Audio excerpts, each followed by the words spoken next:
legendy. Dětku, rozjeď to!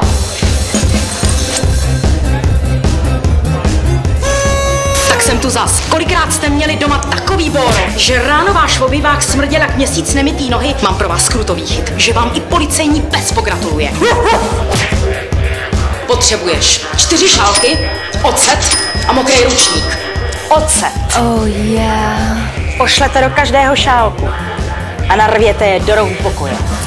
A teď máte pár minut na ubalení bomboklatu. Až bude ready na odpal, tak ho položte do popelníku. A točte ručníkem nad hlavou, jak vybombenej na Paul Van Dyka. A smrad je vynulován jako nuda na mý aftrošce.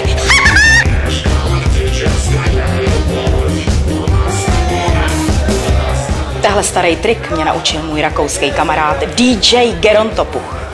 Dětku, rozjeď to!